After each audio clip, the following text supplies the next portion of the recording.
에게서 역사하시는 예수님의 이름으로 기도드립니다. 아멘.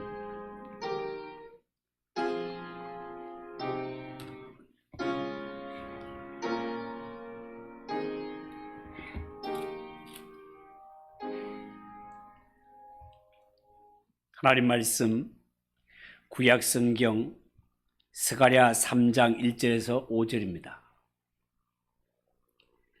구약 성경 1314쪽.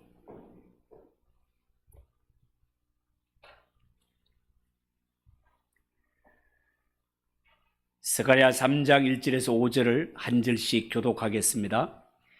대제사장 여호수아는 여호와의 천사 앞에 섰고 사탄은 그의 오른쪽에 서서 그를 대적하는 것을 여호와께서 내게 보이시니라.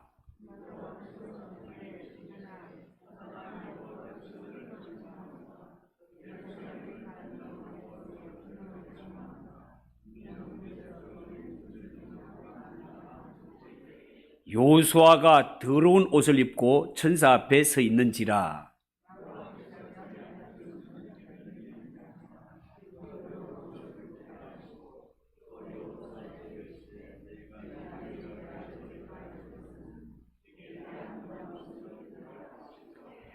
오절 같이 읽읍시다. 내가 말하되 정결한 관을 그의 머리에 씌우소서 하매 그 정결한 관을 그 머리에 씌우며 옷을 입히고 여호와의 천사는 곁에 섰더라. 아멘. 이 교구나. 아멘. 우리 한번 기도하겠습니다. 하나님 아버지, 이 교구의 찬양을 받아주시니 감사합니다. 우리는 죽었다 깨도 죄의 문제를 해결할 수 없는 영원히 심판의 지옥에 떨어질 우리였지만 우리를 대신하여 십자가를 지시고 죄의 문제를 해결시켜 주시며 천국 백성 삼아 주신 것을 생각할 때 그 은혜, 그 사랑 너무너무 감사합니다. 사는 날 동안 이 은혜 잊지 않고 늘 예수님만 자랑하며 십자가만 자랑하며 살아가는 우리 성도들이 되게 하옵소서. 부족한 자가 말씀을 들고서 싸우니 붙들어 주시고 오직 하나님의 말씀의 도구로만 사용하시고 하나님의 말씀만 기억되게 하시며 말씀만이 우리에게 힘이 되고 능력이 될 수 있도록 은혜 베풀어 주시옵소서.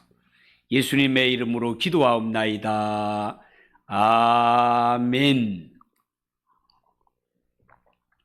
자, 오늘 읽은 이 말씀을 가지고 대제사장 여호수아에 대해서 말씀을 드립니다. 먼저 오늘 성경은 여호수아, 출굽의 그 영웅 여호수아가 아니고 그 여호수아는 이미 하나님 앞에 갔고 말 그대로 대제사장 여호수아. 여호수아가 워낙 유명한 인물이기 때문에 동일한 이름을 많이 썼단 말이죠. 대제사장 여호수아에 대해서 말씀을 드립니다. 여러분, 이 성경에 보면 유다 백성을 대표하는 대제사장 여호수아가 하나님 앞에서 마귀로부터 심한 공격을 당하는 모습을 볼 수 있습니다. 대제사장은 하나님 앞에 누추한 모습으로 서 있고 마귀는 대제사장 여호수아를 신나게 공격하고 있습니다. 자, 그런데 하나님은 천사에게 여호수아에게 새 옷을 입히고 머리에는 관을 씌워주라고 명령을 하십니다. 그러자 그토록 맹렬하게 공격해댔던 마귀는 입을 다물게 되고 대제사장 여호수아에게 새로운 권세가 주어지게 되는 것을 보게 됩니다. 여러분, 여기서 중요한 것은요, 이 여호수아의 누추한 모습, 이 누추한 모습이 도대체 유다 백성들과 무슨 상관이 있는가 하는 점입니다. 여러분, 바벨론 포로에서 돌아온 유다 백성들, 그들의 지금 상황은 그들을 대표할 만한 왕이 없던 형편이었습니다. 지도자가 없던 형편이었단 말이에요. 물론 그들에게는 포로 때 지도자로 세움을 받아 돌아왔던 총독 스룹바벨이라는 인물이 있었지만 이 스룹바벨은 따지고 보면 이방인들이 세운 지도자이기 때문에 바벨론에서 세움을 받았기 때문에 온전한 유다의 대표자라고는 볼 수 없었습니다. 그러므로 당시의 유다 백성들을 대표할 수 있는 사람은 오직 대제사장 요수아였다 말이죠. 자, 그런데 유다 백성들을 대신해서 하나님께 제사를 드리고 기도해야 할 대제사장 요수아가 하나님 앞에 더럽고 누추한 옷을 입고 있었기 때문에 전혀 대제사장으로서의 역할을 감당하지 못하고 있었습니다.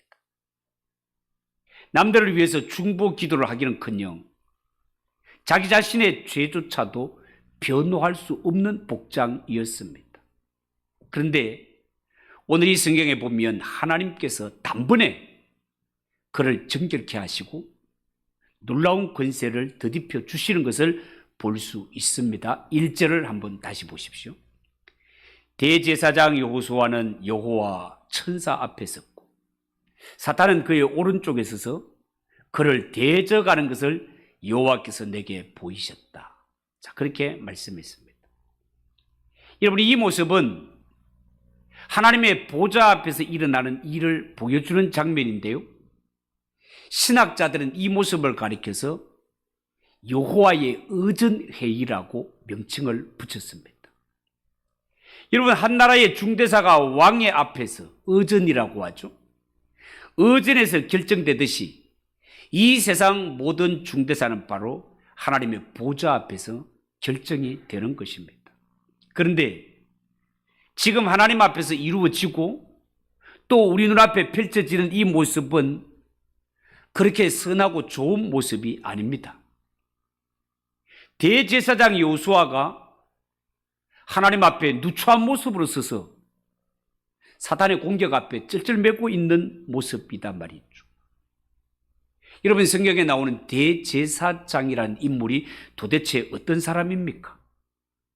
대제사장은요, 이 하나님의 백성들의 죄를 대신 짊어지고 하나님 앞에 나아가 중보함으로, 중간에서 다리 역할을 함으로 말미암아 이 이스라엘 백성들의 죄 사함을 받아내야 할 너무나 거룩하고 고귀한 자가 대제사장 아닙니까?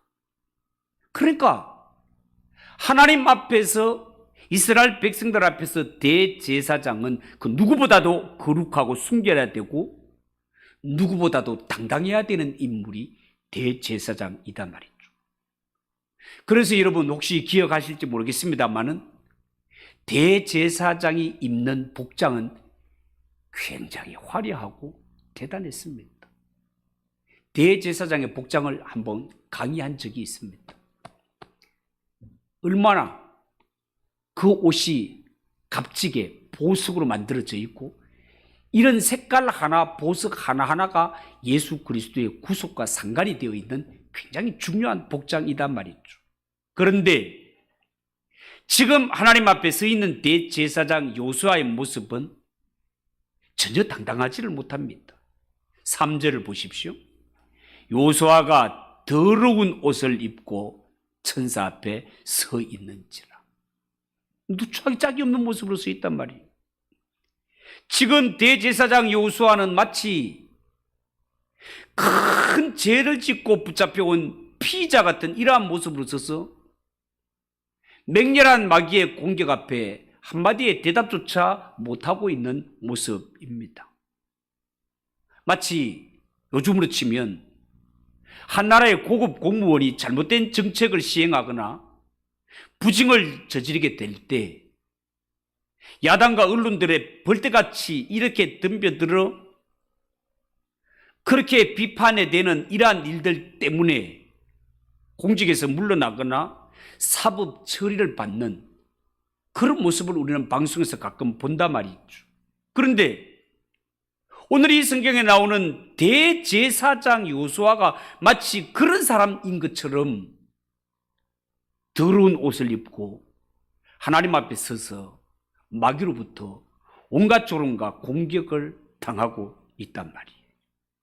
그런데 알고 보면 대제사장 여호수아가 이처럼 더러운 옷을 입고 하나님 앞에 서 있는 것은 그가 개인적으로 하나님 앞에 무슨 죄를 지었거나 비도덕적이고 더러운 삶을 살아서 이런 모습으로 와 있는 것 아닙니다.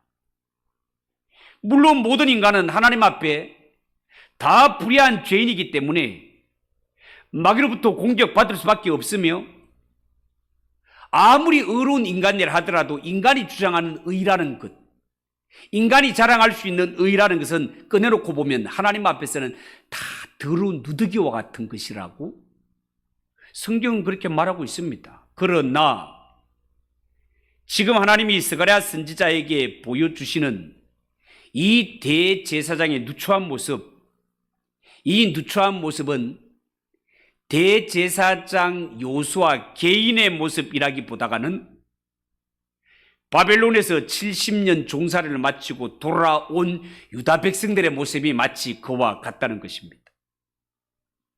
하나님의 말씀대로 살지 않아 전쟁에 패하여 누추한 모습으로 바벨론의 포로로 끌려가서 자그마치 70년 세월이 지났음에도 불구하고 그들이 고향 땅에 돌아와 살아가는 모습조차도 누추하기 짝이 없고, 70년 전에 포로로 끌려갈 때 모습이나 지금의 모습이나 다를 바가 없이 누추한 모습으로 그대로 살아가고 있더라는 겁니다.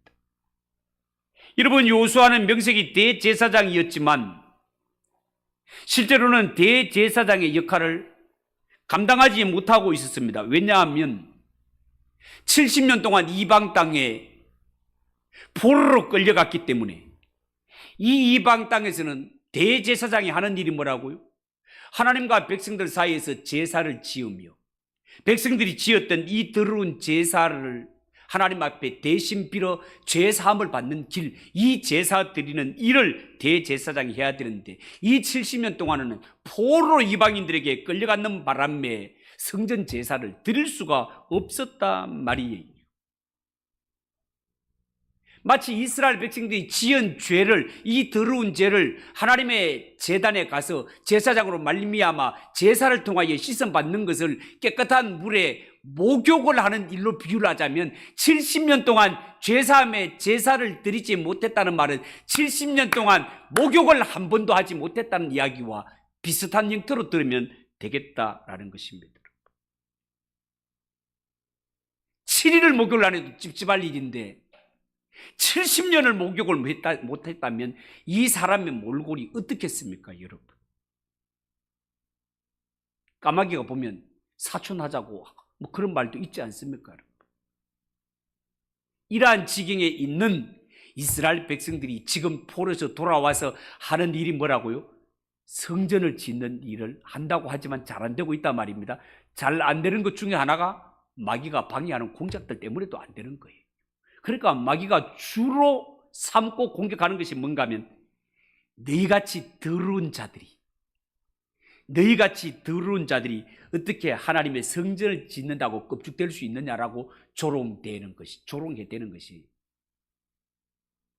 마귀가 하나님의 백성들에게 하는 짓이었단 말이에요. 여러분, 지금은 우리 주위에서 사라졌지만 옛날에 거지들을 보면 어떻습니까? 이 거지들은 정말 자주 씻지를 못해서 더럽고 추하게 다닙니다. 자기 영업을 위해서도 너무 깨끗하면 안 돼. 그렇게 누추하게 다니는 것이 거지들의 모습입니다. 그런데 하나님과 하나님의 백성들 사이에서 중보자 역할을 해야 되는 대제사장의 모습이 마치 거지꼴이더라는 것입니다. 매일매일 제사를 통해서 정결함을 받아야 할 자들, 이 하나님의 백성들이 70년 동안 이방에 끌려가 포로 생활을 하는 동안 한 번도 제사를 드리지 못했으니, 제사를 드리는 문제가, 제 씻음을 받는 문제가 직결된다면 70년 동안 제사를 드리지 못했으니 그 죄로 치자면, 몸으로 치자면 얼마나 누추하고 얼마나 거지 같은 꼴로 지금 하나님 앞에 서 있느냐, 그 말을 하고 있는 것입니다. 자, 그렇다면 이제 그들이 포로 생활에서 돌아와 고국에 돌아왔다면 그들이 해야 될 일이 뭐겠습니까? 빨리 생수를 구해서 몸을 씻고 더러운 옷은 깨끗한 옷으로 갈아입어야 되지 않겠습니까? 그러니까 하나님이 유다 백성들에게 성전을 재건하게 하신 것은 이 하나님의 성전에서 흘러나오는 생수로 그동안 너희들 씻지 못했던 것, 이 모든 더러운 것들을 깨끗이 씻어주시고 새 옷을 갈아입히 주시기 위해서 그들에게 성전을 재건하라고 명령하신 것입니다. 하나님의 백성들에게 성전의 유익이 무엇입니까? 거기서 흘러나오는 생수로 우리의 더러워진 양심을, 죄악을 깨끗이 씻을 수 있는 장치가 이스라엘 백성들에게 있어서는 성전 제사였다 말입니다. 여러분, 우리가 예수를 믿을 때 하나님으로부터 은혜를 받은 사람들의 유익이 뭡니까? 제일 먼저 깨닫는 것이 뭡니까? 이전에는 몰랐는데 은혜를 받고 보니까 마치 이스라엘 백성들이 목욕을 하지 않아서 더러워진 것처럼 하나님의 은혜가 임하는 사람은 제일 먼저 죄로 말미암아 더러워진 나 자신을 깨닫게 됩니다. 은혜를 받기 전에는 이 세상의 모든 문제가 다른 사람들 때문에 일어나는 줄 알았고, 내가 좋은 학교에 들어가지 못해서 못 배운 것이 문제인 줄 알았습니다. 그런데 예수를 믿고 은혜를 받고 보니까 내가 죄악에 병들었던 것이야말로 문제 중에 문제라는 사실을 깨닫게 된단 말이죠. 이 사실을 아는 자는 하나님 앞에 엎드릴 때마다 내가 어찌할꼬 하는 마음으로 하나님 앞에 탄식하며 자신을 내어놓고 기도하게 된단 말이에요. 여러분, 예수 믿는 성도들에게 어쩌면 가장 중요한 것이 있다면 그것은 하나님 앞에서 정결한 양심을 회복하고 회개하는 것입니다. 성도에게 이보다 더 중요한 일이 어디에 있겠습니까? 세상적인 조건이나 상태, 이런 것들은 그렇게 중요한 것이 아닙니다. 세상에 수많은 사람이 나를 욕하고 오해하고 무시하고 없인 여겨도 천지의 주제이신 하나님이 날 인정해 주시면 그것 하나로 만족할 수 있는 것이 구원받은 성도의 모습입니다. 그러므로 성도는 하나님 앞에 영혼이 정결하고 양심이 깨끗하게 하는 이 일이 성도에게는 더없이 중요한 일이다 말입니다. 사람이 영혼이 깨끗해지면은요, 하나님의 모든 축복을 받을 수 있습니다. 왜요? 우리의 영혼, 우리의 마음은 하나님의 복을 받아들일 수 있는 마음의 그릇이기 때문에 그렇습니다. 심령이 청결한 자는 하나님을 본다고 했습니다. 기도하는 것마다 응답받을 수 있습니다. 우리가 은혜 받지 못하고 응답받지 못하는 것은 우리의 영혼이 병들었기 때문이요, 우리의 마음이 부정하기 때문에 그렇습니다. 그럴 때 마귀는 하나님께 절대로 우리의 기도에 응답하면 안 되며 우리에게 은혜를 주면 안 된다라고 마귀는 하나님 옆에서 고발해대는 대상이란 말이죠. 우리가 성경을 보면서 놀라는 것은, 아니 도대체 마귀가 무엇 때문에 무슨 자격으로 하나님의 보좌 앞에서까지 가서 하나님의 대제사장을 대적하며 하나님의 백성들이 은혜 받을 것을 가로막고 반대하고 있는 걸까? 그런 생각이 들지 않습니까? 여러분, 본래 이 마귀라는 용어 자체가 고발자, 대적하는 자라는 동사에서 나오는 이름이 되겠습니다. 하나님의 반대편에 서서 성도가 원하는 일을 하지 못하도록 방해하고 싸우게 만드는 것이 본래 마귀가 하는 특기단 말이에요. 그런데 하나님께서 이러한 마귀의 방해와 대적을 허용하시는 이유가 뭡니까? 지금 하나님은요, 마귀의 고발, 마귀의 말이 겁나서 대제사장 요수아와 유다 백성들에게 은혜를 주시지 못하는 채 째째를 메고 있는 그런 분이 아니십니다. 하나님은 얼마든지 사단을 결박하고 마귀를 물리칠 수 있는 능력과 주권을 가지고 계시는 전능하신 분 아니십니까? 그럼에도 불구하고 이렇게 마귀가 하나님 앞에서 하나님의 백성들을 방해하고 대적하도록 허용하시는 것은 그만큼 정정당당하게 하나님의 자녀들에게 복을 주고 싶어서 그렇습니다. 드디어 하나님은 대적하는 마귀를 책망하기 시작하십니다. 2절을 한번 보십시오. 여호와께서 사탄에게 이르시되 사탄아 여호와께서 너를 책망하노라. 예루살렘을 택한 여호와께서 너를 책망하노라. 이는 불에서 꺼낸 그슬린 나무가 아니냐 하실 때에 라는 말씀이 있습니다. 여러분 여기에 보면 하나님이 사탄을 책망하시는 이유가 뭐라고 합니까? 본문에 그 이유가 명확히 드러나 있지는 않습니다만은 그런데 하나님은 이 마귀를 책망하실 때 이는 불에서 꺼낸 거슬린 나무가 아니냐라는 말씀을 하십니다. 여러분 여기에 불타고 있는 나무는 어떤 면에서는 쓸모가 없습니다. 숯검으로나 사용할까? 만약에 이 나무가 쓸만한 제목이라면 불 속에 던져서는 안 됩니다. 그러나 마귀는 이 유다 백성을 불에 던져서 마치 쓸 수 없는 나무, 타담한 나무처럼 그렇게 만들어 버렸습니다. 아마 하나님께서 빨리 불을 끄서 꺼내주지 않았다면 이 나무는 재가 되어서 형체도 알아보지 못할 정도가 되어서 끔둥이가 되어 버렸을 것입니다. 여러분 스가랴 1장 15절을 우리가 배웠습니다마는 1장 15절에 보면 이런 말씀이 있습니다. 안일한 여러 나라들 때문에 심히 진노하나니 나는 조금 노하였거늘 그들은 힘을 내어 고난을 더하였습니다 라는 말이 있습니다. 이 말은 하나님이 유다 백성들을 징계하신 것, 하나님이 하나님의 백성들을 징계하는 것은 하나님의 백성들을 완전히 망하게 하려고 바벨론에 보낸 것이 아니다라 말이에요. 하나님은 하나님의 자녀들을 때릴 때 죽으라고 때리는 것이 아니고 정신을 차리라고 회초리를 들었다는 것입니다. 그런데 회초리로 사용한 이 바벨론이 하나님의 백성들을 완전히 짓밟아 놓았기 때문에 하나님은 그 대적들에게 책망을 하고 계시다는 거예요. 내가 내 백성을 너희 손에 맡긴 것은, 내가 유다 백성들을 바벨론에 맡긴 것은 이들의 흐트러진 정신, 잘못된 신앙을 바로잡기 위해서 회초리로 사용했건만 내가 맡긴 하나님의 백성들을 너희가 도대체 어떻게 다루었기에 내 백성이 이 꼴이 되었느냐라고 하나님께서 책망하시는 장면이란 말이에요. 더 쉽게 풀어서 표현을 하면 이런 뜻입니다. 어느 부잣집에 철없는 막내 아들이 하나가 있었는데 이 막내 아들이 얼마나 철이 없는가 하면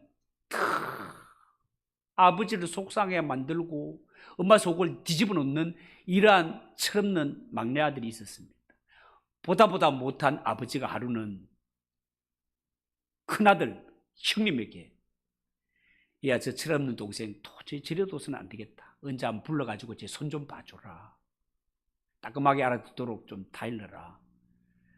그렇게 마지에게 이야기를 해놨는데 아버지 말을 잘 이해를 못했던지 이 마지가 큰형이 막내 아들 한 날 불러다가 얼마나 두들겨 패놨는지 팔, 다리를 몽땅 다 부러뜨려 놓았다면 아버지가 어떻게 하겠습니까? 큰아들 불러서 야야 애를 어떻게 잡아놔가지고 이렇게 타다가만 부지깽이처럼 이렇게 만들어놨냐. 내가 좀 따끔하게 손만 좀 봐주라고 타이르라고 그렇게 말했지 알을 형편도 알아볼 정도로 못할 정도로 이렇게 해놓으면 어떻게 하냐라고 큰아들을 족치지 않겠냐 말이에요. 여러분 이 세상에는 청부폭력이라는 것이 있습니다. 별로 선한 것이 아니에요. 그런데 성경에 보면 하나님께서 가끔 이런 방법을 동원하실 때가 있습니다. 새벽 기도에 나오신 분들은 지금 일어나고 있는 일들이 그와 가깝다는 것을 알 수 있어요. 아합 왕가를 친다든가 이러한 장면들 말입니다. 하나님은 때로 악한 자를 들어서 하나님의 백성들을 회초리를 드실 때가 있단 말이에요. 그런데 문제는 이 회초리를 사용되는 악한 자들, 이들이 힘 조절을 못하고 감정 조절이 잘 안 되기 때문에 하나님은 손만 좀 봐주라고 했는데 조절이 안 되는 이들이 얼굴도 봐주고 다리도 봐주고 온몸을 다 주물러 놔가지고 하나님의 자녀를 완전히 그냥 만신창이를 만들 때가 있고, 이 일을 당한 자 입장에서는 정말 하나님이 야속하게 느껴질 때도 없잖아 있습니다. 하나님이 나중에 대적들을 책망하실 것 같으면 아예 사랑하는 자녀들 그들에게 맡기지 말 일이지, 맡겨놔서 이렇게 만신창이를 만들어 놓고 난 뒤에 나중에 가서 후회한들 무슨 소용이 있냐 말이에요. 그런데 우리가 하나님의 이런 마음을 이해하기 위해서는 뭐라고 할까요? 시적인 표현을 좀 이해할 필요가 있습니다. 여러분, 성경에 보면 하나님의 자녀들이 고난을 받고 연단을 받되 완전히 인생 밑바닥에 망해서 떨어지는 것은 절대로 하나님이 원하시는 바가 아닙니다. 하나님의 자녀들이 반드시 거쳐야 하는 필수 과정도 아닙니다. 만약에 하나님의 백성인 유다 백성들이 하나님의 마음을 조금만 이해하고 하나님의 말씀을 조금만 이해한다는 말이 무슨 말인가 하면, 너희가 하나님의 언약 백성이라면 하나님만 잘 섬기고 잘못했더라도 회개하는 신용이라도 해서 하나님 곁에 돌아오기만 하면 너희를 향하여 하나님께서는 한량없는 은혜와 복을 예비되어 있음이 하나님의 마음, 이것만, 이 하나님의 마음을 전혀 이해하지 못하고 고집에 똥고집을 부리는 것이 하나님의 백성들의 모습이었다, 그 말입니다. 성경에 마치 하나님이 후회하시는 것처럼 표현해 놓는 이러한 장면들이 나옵니다만은, 이 구절은 하나님이 진짜 후회해서 그런 것이 아니고 하나님이 너희에게 고난 주는 것이 본 마음이 아니거늘 너희들이 너무너무 고집세고 너희들이 자청했기 때문에 이 일이 일어났다는 표현을 그런 식으로 표현하고 있는 것밖에 없다, 그 말입니다. 여러분, 하나님의 말씀은 하라와 하지 말라라고 우리에게 경계선을 분명하게 정해놨습니다. 경계선이라는 것은 우리가 여름철 위험한 물놀이 장소에 가면 검줄을 딱 쳐놓고 여기를 넘어가지 마시오, 넘어가면 위험합니다라고 벽에 물귀신 사진까지 막 그려놓고 위험성을 넘지 말라고 줄까지 쳐놨어. 그런데 철이 없을 때는 고건방에만 가서 놀라고, 고건방에 가서. 그래서 부모 애간장이 다 녹게 만드는 것이 철없는 자식들의 모습이다 말이죠. 여러분, 하나님께서는 이 하나님의 백성들을 그동안 선지자를 보내어서 많은 주의 종들을 통하여서 그렇게 경고하고 돌아오고 하나님만 잘 섬기라고 그렇게 알렸지만, 그들은 하나님의 말씀을 듣는 채도 안 하고 위험성 근방에서 놀다가 이런 꼴을 당하고 말았던 것입니다. 중요한 것은 이러한 지경에 던져져서 마귀로 말미암아 불타는 더미 속에 다 타들어가는 이러한 모습이지만, 하나님은 그들을 포기하지 않고 또 한 번 은혜를 베푸셔서 그 불 속에서 건져내어 다시 한번 기회를 주고 구원해낸 이러한 모습이 성도의 모습이요, 성도의 모습 마치 타다만 이러한 끌린 모습, 이러한 모습으로 살아가는 것이 성도의 모습이다, 그 말입니다.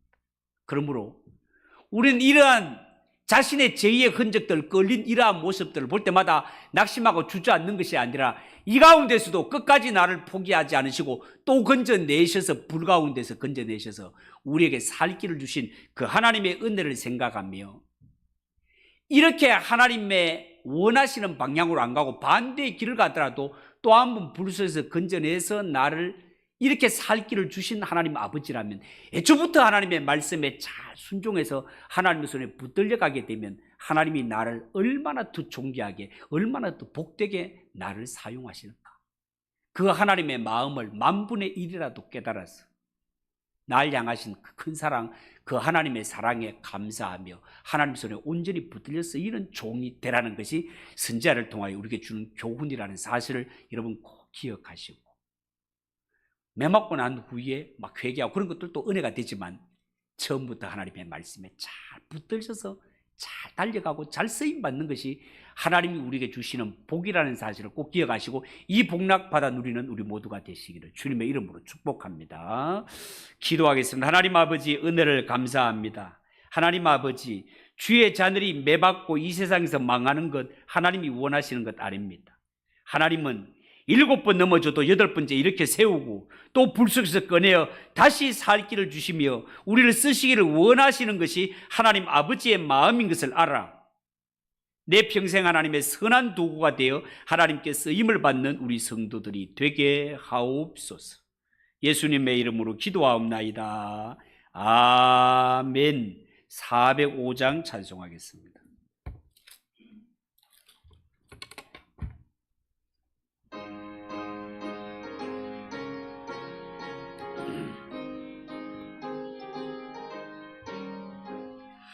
주의 친절한 발에 안기세 우리 마음이 평안하리니 항상 기쁘고 복이 되겠네 영원하신 발에 안기세 주의 발에 그 크신 발에 안기세 주의 발에 영원하신 발에 안기세 날이 갈수록 주의 사랑이